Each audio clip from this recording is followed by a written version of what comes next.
This video covers the forms that you should play and the ones to avoid. It does not cover how to unlock the forms, as I already explained the process in the first introduction. So to summarize, Storm is the best, Ice is the worst, and the other schools fall into the category of it being complicated because they only get good if you tier them, which requires you to unlock the form. But don't worry if you have no forms unlocked, because you'll be playing the free forms and they usually have the krok, mino, and pig forms. So make sure to run to those immediately before someone else takes it. And the reason why they are good is because you are given 200 damage cards for 2 pips, and to play the form you literally just spam 100 damage cards and 200 damage cards, and you pass to gain pips, or you use a 0 pip spell to gain pips. If your 0 pip spell is a minion, so you're playing a myth, then minions, you discard the minion because minions are useless. It is honestly just better to pass like 90% of the time, guys.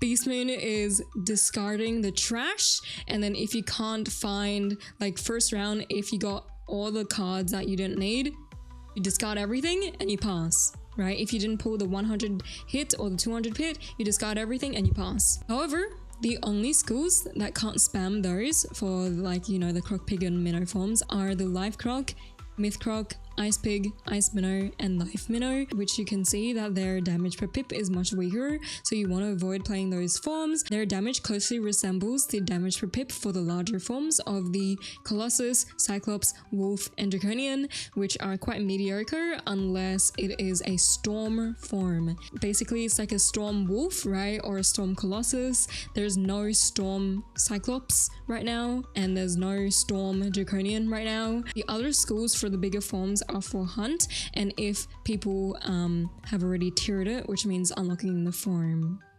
So if you only have access to the free forms that King's rotates with each event, then it is just luck based on them providing you good schools of the form. If we're talking about the good school forms, then let's get into the ranking of these schools. So as we said, that Ice is the worst. Besides it being the weakest school, it also has one of the worst utilities, which is to shield. So like imagine you're questing, right? And you find yourself a questing buddy, but that questing buddy just ends up shielding you the entire time. And it's like, you are so useless. You are so useless. I'm gonna tell you to take your shields out of your deck, right? There's no reason to be shielding when you're questing, right? Just blade and hit, you know, which is basically Beastmoon, blade and hit, okay? But you can't take things out of your deck in Beastmoon, which means to change your deck, it is to change your form. Okay, the second worst school is choosing a fire form. This is because their school identity is to use overtimes, which take too long to kill. If it is taking too long to kill, then you die and you lose. Because like, dude, in Beastmoon you only have like 300, 400, or 500 health. You're literally dead. The only people that purposefully choose fire forms are those that have tiered it up to at least tier 2 to access instant damage hits. So for example, if they tiered a fire pig to tier 2, they get a 200 damage Firezilla. And to play it, it is what I said in the beginning, where you discard all of your overtimes and you just keep the 0 pip, 1 pip, and 2 pip hits. The third worst school is choosing a life form.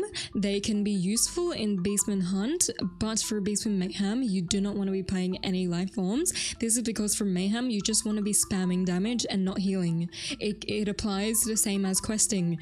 Do you want a partner that actually supports you by blading and attacking, or do you want a partner that is just healing and doing absolutely nothing? You know, if you're healing, then it means you're not doing enough damage.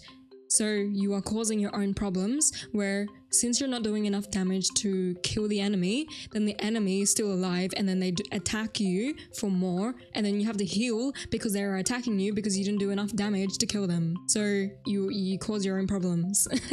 The only exception of a life form for Mayhem is the Life Fairy, because it has the ability to spam high damage per pip cards. They start with 3 pips first round, meaning they can deal 225 damage instantly and then gain pips with 0 pip 50 attacks. So literally they are spamming hits every single round and they are not healing. However, for Beastmoon Hunt, you don't want to be playing a Life Fairy because look at its health. It is garbage and you die within like 1 round. The only life forms that people play in Beastmoon Hunt is either the Life Draconian, Life Cyclops, or recently Life Rat. However, the only people that play those are the pro players, so if you're a noob, you don't want to be touching those. The only exception, the only one that you can touch is the Life Draconian, because it is the most broken form in the entire game in Hunt, because they are essentially immune at tier 1. This is because their afterlife is the most broken valued card, where they revive for 0 pips, dealing 150 HP. They also start with 3 pips on round 1, which is so broken because when they attack with a 2-pip spell, they can follow it up with a regenerate on themselves for 150 HP and a blade, and then they can afterlife. They're just essentially immune, healing constantly, and then they have the pips to attack. So if you're going to be playing that form, make sure you are in 2nd position, because you're a life with like high health and you want the smaller forms in 1st position, and you're going to be healing and afterlifing yourself, because in Beastmoon, in Beastmoon Hunt, the rule of thumb is to always kill the life because they are immune if they keep healing. But for Beastmoon Mayhem, you don't want to be immune because you are on a timer to win the game. It is to win before the time ends, and if you're immune, you're literally stalling the game, so you lose the game. Mayhem and Hunt are 2 entirely different game modes. Death and Myth forms you only play if they are tiered, which are these. The only exception being the Pig, Minnow, and Krok, like I said in the beginning, where they're already good at tier 1. For balance, the best form is the Krok and the Pig. The Krok can donate pips, trap, and protect themselves with a shield for only 1 pip, so the value is insanely broken, like 1 pip for 175 value. You don't ever see that in any other form except the 0 pip 150 afterlife of a goddamn Life Draconian, most broken thing ever, right? So the balance Krok is kind of broken because it can also combo with itself.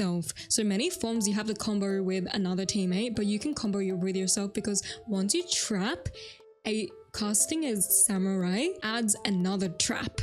So trap, right, Samurai, which is 325 value, but then you gain another trap, so that's 425 value. Really broken, but the reason why that is because your 1-pip spell is a swap. So if there is a trap, you end up swapping your trap, or you end up swapping your shield, so you need to plan your moves. For the balance pig, it is the best pig form actually, because it is the only pig to get 4 copies of their 200 card if you purchase 2 TC versions. So essentially the other pigs, they start with 2, and then you purchase 1 TC. You can only purchase 1 TC, so they only have 3 copies. But with the balance pig, they get 4 copies of the 200 cards so that they can pull it more easily. Finally, we have the Storm, the best form in the entire game, because they have the highest damage cards, and they can blade, stun, taunt, dispel, and weakness. So they have the best utilities and the best damage in the game. And if you're playing a Storm form, your main utility is a blade, and you're going to be blading someone else, which is your teammate, okay? Because you're spending a round to blade, meaning you're not hitting, but your teammate is hitting if they're hitting, okay? You don't blade them if they're not hitting. If they pass, then don't blade them. But if you have a Myth Rat or a tier 5 Storm Elf on your team that is passing, then you blade them because they're trying to go for an AoE, and so the more blades that you have, the more damage they would do on every single enemy. And also don't blade someone that is using an overtime, and don't blade them if they're already gonna kill with their spell. You might as well, like, that's a waste of a move, then you would blade yourself. And you're gonna be in 1st position because Storm, you're blading, you are a support, and you're also doing damage. That's about it. Thank you for watching. Don't forget to leave a like and share this guide with other players. And if you play during Beastmoon, make sure to catch my live streams every Friday nights on Twitch.